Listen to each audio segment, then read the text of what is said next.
I wanted to make a small portable dice tray for an ongoing game of Forbidden Lands that I've been playing in for the past couple of months. So I went to my local craft store and found this $3 chalkboard frame. It's just some small pine beams mounted onto some particle board. Here's all the stuff I used to transform this into this. The frame itself, an X-Acto blade or razor blade, some wood stain. You don't need a giant jug of it, that's just what I had lying around. You probably need about 2 ounces of stain. Some nitrile gloves, any old small craft brush, some needle nose pliers if your board has mounting hardware stapled on the back like mine does, a small bit of faux leather, enough to cover the inside of the tray. In my case, I needed a 7" by 7" square. Also, you need a computer with a photo editor, printer, some super glue or Gorilla Glue, a straight edge ruler, and I also use some matte and glossy varnish. You also need transfer foil. I use this stuff and I find it works great. It comes in a ton of different metallic colors, but I'm using silver in this case. And to transfer the foil to the leather, you can use one of these foiling pens or foil pens. The tip gets super hot and sort of activates the foil onto the surface where you want the foil to stick. So here's what you do. In my case, I had to remove the bit of twine stapled to the back of the frame since I wanted the frame to sit flush on a table and not scratch the table or anything. Then obviously remove any barcode stickers or anything like that. Next step is to pop on that glove and stain the wood. The trick with staining is that you really just get one layer to work with. It's not like paint where you can keep slapping on more layers to get a darker or more intense color. You also want to make sure that your layer goes on nice and even, working out any visible brush strokes.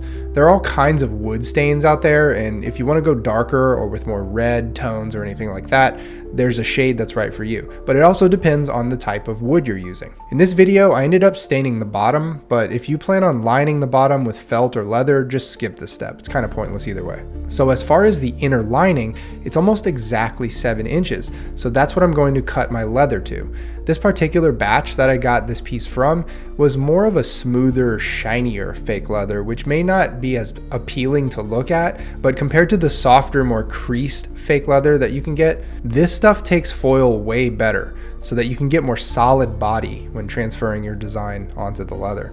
You will probably have to dry fit the leather into the tray a couple of times and make adjustments to get it to fit exactly right.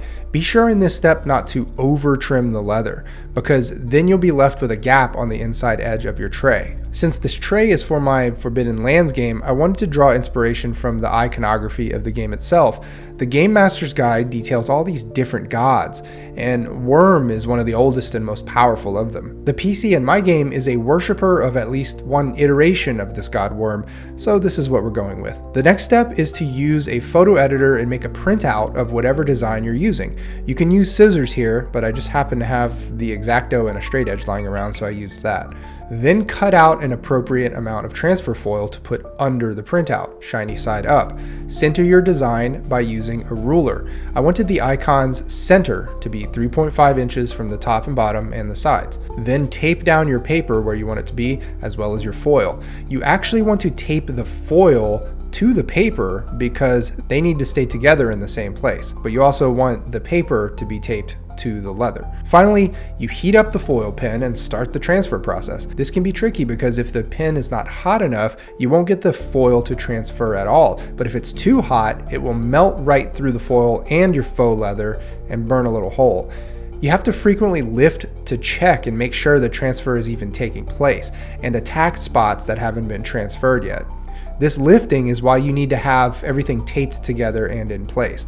If your layers shift while you're transferring, it can mean big trouble trying to get it realigned. I went ahead and mixed up some matte and gloss varnish together to get a subtle satin finish and slapped that onto the insides and the outsides. This is something you want to do before gluing in the leather inner surface into the tray, of course, because you don't want any overbrush on the leather. And once that dries, you just slap some super glue into the insides of the tray and place your leather in there. Push down the edges and corners to make sure they're nice and flat, and boom, there's a dice tray that you can throw into a bag and bring to your table.